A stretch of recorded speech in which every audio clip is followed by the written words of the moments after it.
let us start. So we are going to study today the matrix representation of D3.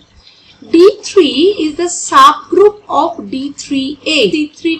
If you look into the character table of the C3B and D3, you will see that they are almost similar. So they are called isomorphous group. So either we are talking about the D3 point group or we are talking about the C3B point group, doesn't matter. Their matrix representation is going to be the similar. So, okay, now before we start doing, let us take an example. हम कौन से example? Let us take the example of BF3.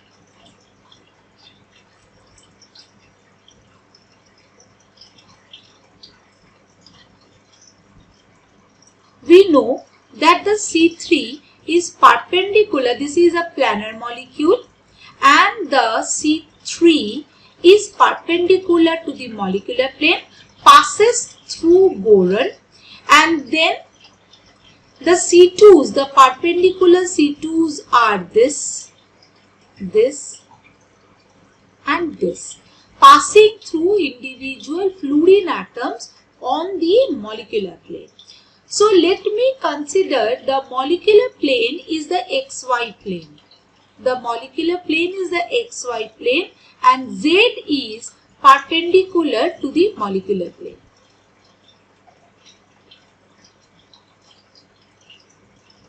We have to remember that while we are studying the matrix representation of the symmetry operations E, C3, 3C2s, actually we are doing it not for the BF3 but for a generalized molecule, and we will see that how generalized molecule actually lead us to the general formula, and from there we can find out the matrix representation of the C3, the C2s, etc. My aim in telling the C3 with the comparing the C3b and D3 is that they are isomorphous group. So wherever I am constructing a matrix representation for the symmetry operation of D3, that would be similar for the C3b.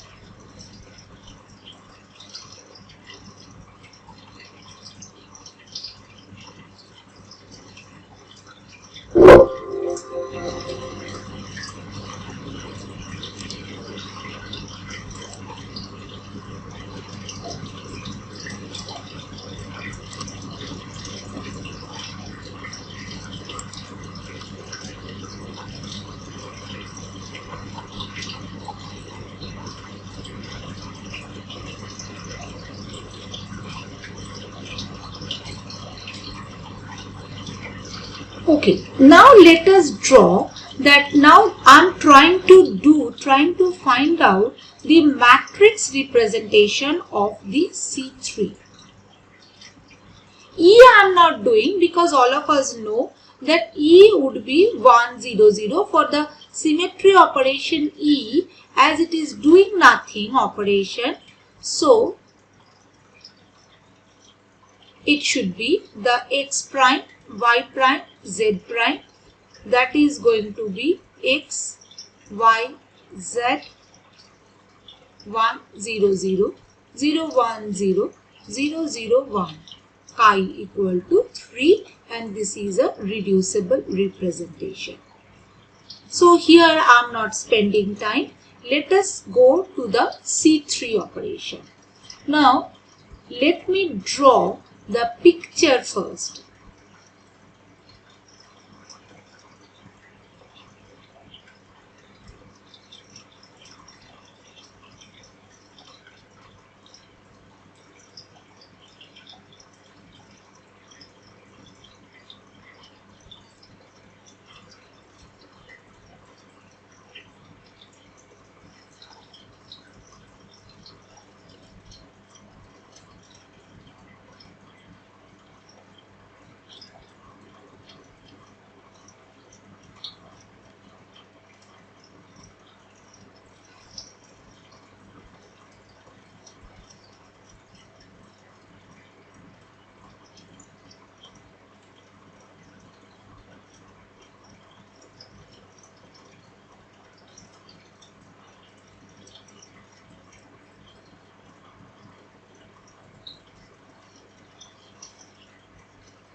Okay, so here I have drawn a picture.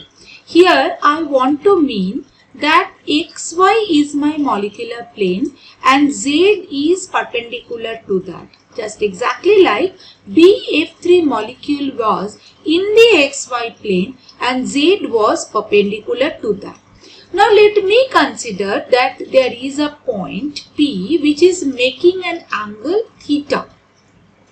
Now let me consider that this particular point P is rotating along the z axis by making an angle alpha to the anti-clockwise. So that means P, the new position would be P prime. Now as P, the point P is rotating along the z axis, so the angle theta is not going to be changed along with the z axis which was making by the molecule by the point P.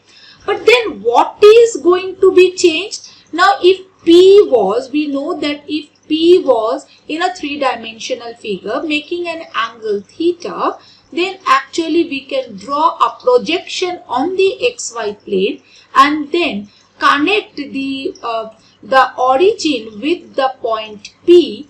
The distance would be called as D and the angle made with the x-axis is called phi. So my x becomes D cos phi and my y becomes D sin phi. On the other hand, the z equal to r cos theta. So these are the relations: z equal to r cos theta, y equal to d sin phi, x equal to d cos phi. While d is having a relationship with the r, then what is r? R is the distance between the point P along with from the origin O. So the distance is r. The relationship is equal to d equal to r sin theta.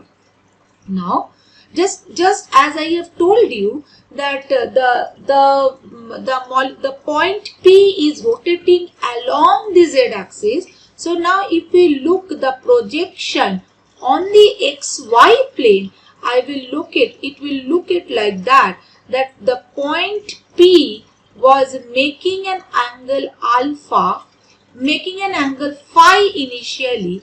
Now when P prime has come, the angle is phi plus alpha. So P was making an angle phi while P prime would be making an angle phi plus alpha. In the anti-clockwise rotation, we have rotated it in the anti-clockwise, otherwise it should have been phi plus alpha. Now we know that the x was having a relationship with the phi, that is the angle made with the x-axis. So with the new relationship, the x prime should have been d cos, not phi, rather phi plus alpha. X prime is the x coordinate made by the point P prime. So x prime is going to be d cos phi plus alpha. So we can say d cos phi cos alpha minus d sin phi sin alpha, which is nothing but d cos phi was my older x. So x cos alpha minus y sin alpha. Similarly, now if we want to look y prime, that should be my d sin, but instead of phi, the angle would be phi plus alpha. Phi plus alpha.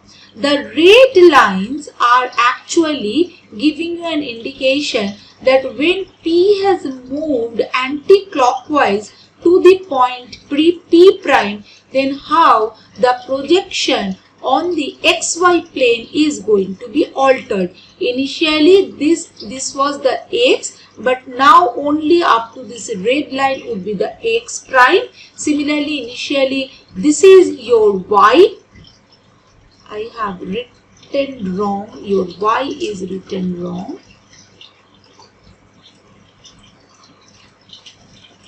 this is definitely not your y. Your y is this one.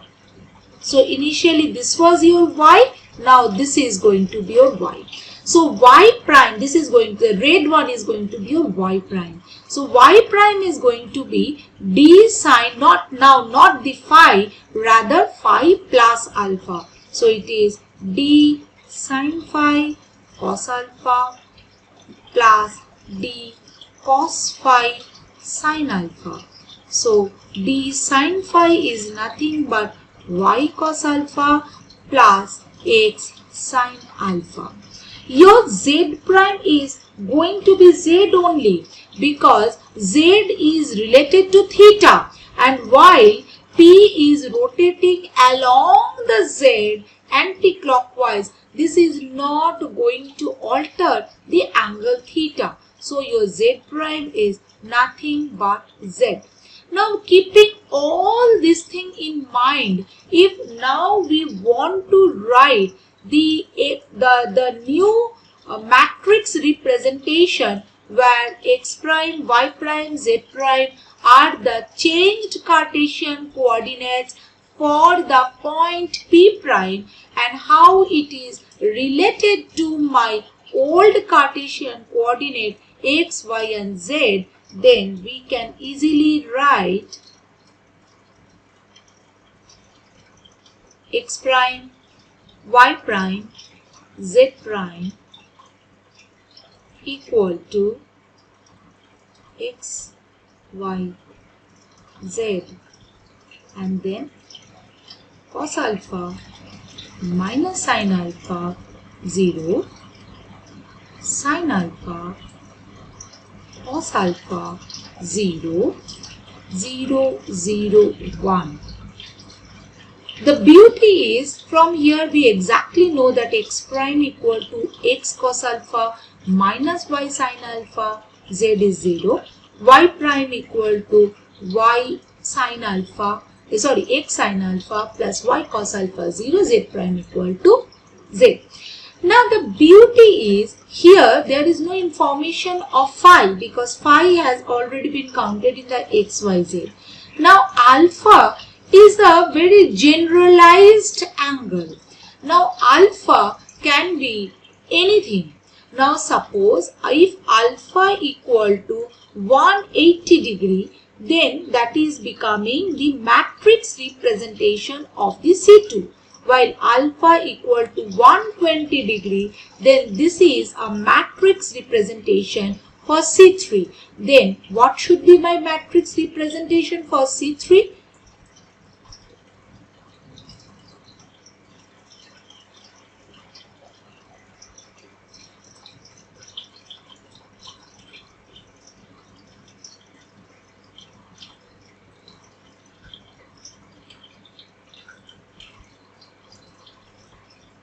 So this is the matrix representation for C3, and if we put alpha equal to 180 degree, then what is going to happen?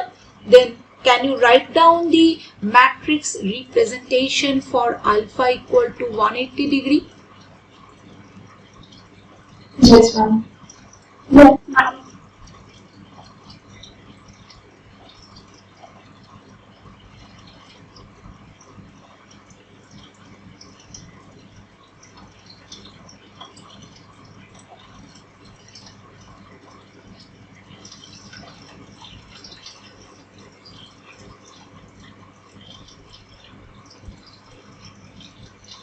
So this becomes the matrix representation for the C2. The beauty is here the matrix representation is a generalized formula. If you put alpha equal to 180 degree, you can get the C2. If you put alpha equal to 120 degree, you are getting the C3.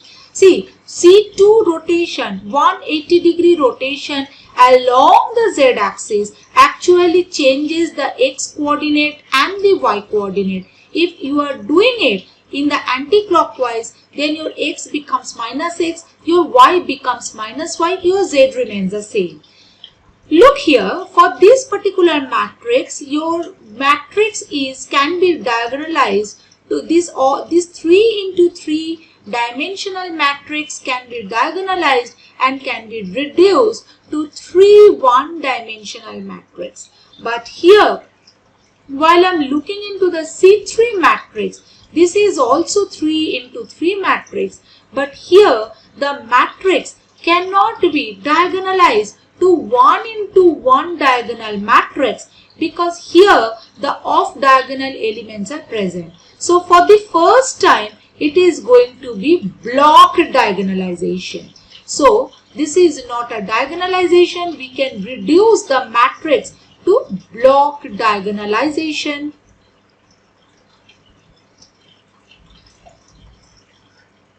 And then this is becoming my one matrix, this is going to be my other matrix. So all the matrices are now going to be, for this particular C3V molecule or the D3 molecule, now all the matrices are going to be block diagonalized rather than the diagonalization of 1 into 1 diagonalized. Now this is the first time we are seeing that in earlier times we have seen x is converting to x prime, y is converting to y prime, but there is no mixing of x and y. But this is the first time we are seeing that when x prime, x is converting to x prime, there is a mixing of x and y. Similarly, y prime, we are seeing a mixing of the coordinates x and y. So obviously, when all the matrices are going to be diagonalized, then the E matrix is also going to be block diagonalized, and instead of the character 1 under the E, we would be getting character 2 under E for the first time. But it is, even if the character is 2, we will find out that particular representation is also irreducible representation.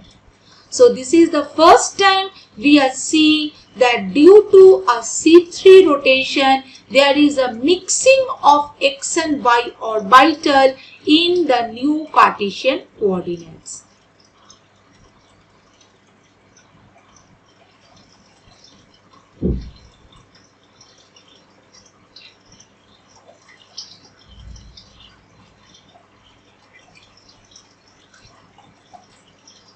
So if I want to write alpha equal to 240 degree, the matrix will look like 0.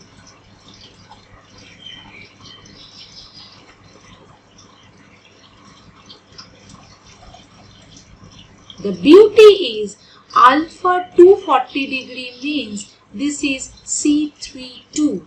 Now this is C31. This is the matrix representation for the C32. Now if we do the matrix multiplication, we will obtain C33 or the E. So this is actually a matrix. This is the transpose of this particular matrix, which is giving me the doing nothing operation in E. We can check this relationship by the matrix representation, that if we multiply this matrix by this matrix, we will get the matrix representation of E. Transpose of a matrix means when the rows is becoming converted to the column. First row is nothing by first column. First column has been transferred to the first row. So when the rows are converting to column, column is converting to row, that is called transpose. So we know that in a matrix, when we multiply a particular matrix by a transpose of the same matrix, we do get doing nothing operation, or we do get an identity, the matrix of the identity element E. So here it is clear that the C31 and the C32, they are transposed to each other. Because they are following this matrix, the condition of this matrix representation, that we easily can check. So this is the first time we have seen that we can actually convert we can actually construct a transposition, we can construct a matrix representation where we are having mixing of Cartesian coordinates x and y, and this is the first time we have obtained a two-dimensional matrix under the identity element E, because due to the mixing of the x and y orbitals, x and y Cartesian coordinates, my identity matrix is also needed to be block diagonalized. Hence, the character under the E operation would be coming as 2, which is two-dimensional in nature. So here, when we are diagonalizing a matrix, or when we are actually reducing the matrix, we are seeing, okay, so when we are reducing the matrix, then we are seeing that it is not being reduced to 1 into 1 dimensional, rather it is becoming reduced to 2 into 2 dimensional matrix, and then 1 into 1 dimensional matrix. Now let us see that how other symmetry operations will look like. So this time we are going to do a matrix representation of C2. Do remember, this is the C2. If you remember the BF3 molecule,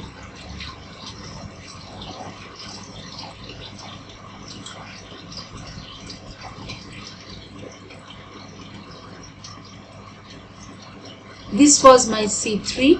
The C2s were this. I have told you that my molecular plane is x and y, and z is perpendicular to that. Just right now we have seen that how the orientation along the z, that is the C3, along the C3, how the matrix representation will look like. Now we are looking into the C2s which are perpendicular to the z-axis, that is in the xy plane. Now of course we are going to have 3 C2 axes, but to simplify we are going to start with the first C2 in such a way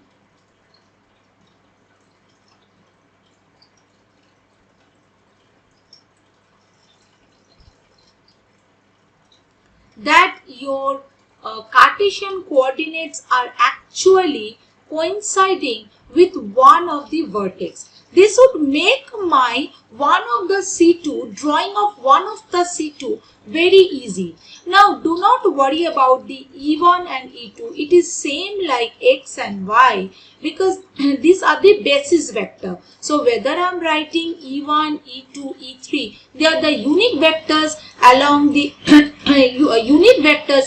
the X and Y direction.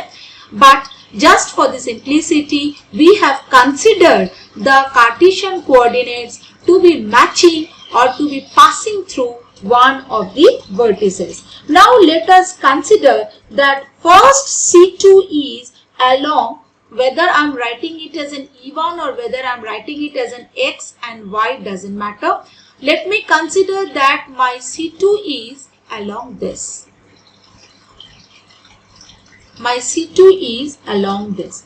Then definitely you can understand that your E1 prime is going to be E1 only, while E2 prime is going to be minus E2 and E3 prime is going to be minus E3. E3 is the unit vector along the Z direction. So if you look into that, how my transformation matrix will look like would be this one. You can write it as x prime, y prime, z prime, doesn't matter. They are the same. I am considering unit vectors along x, along y, along z. You can consider it as an x, and instead of writing E1 prime, you can write x prime equal to x. So this is going to be 1, 1, 0, 0, 0, minus 1, 0, 0, 0, minus 1. While of course this is a reducible representation and the character is going to be minus 1. But the beauty is here Again, though it is possible for this particular matrix for the block diagonalization, but while I am constructing the character table as the C3 matrix is block diagonalized, so we are going to block diagonalize all the matrices. So in one of the representation under the C2, the character should be 0. In another representation, the character should be -1. While character equal to -1 is for this reducible representation. We are going to continue from here in the next class, while we are going to see that how the matrix representation along the E2 prime, along the other two vertices, because we know that the other two C2s would be along this vertex and along this vertex. So we are going to see how they are looking like. Then we will see that as we know the C3 is going to mix all the C2s together. So these C2s are actually making a class, and that would be actually clearly characterized by their character of the matrix representation.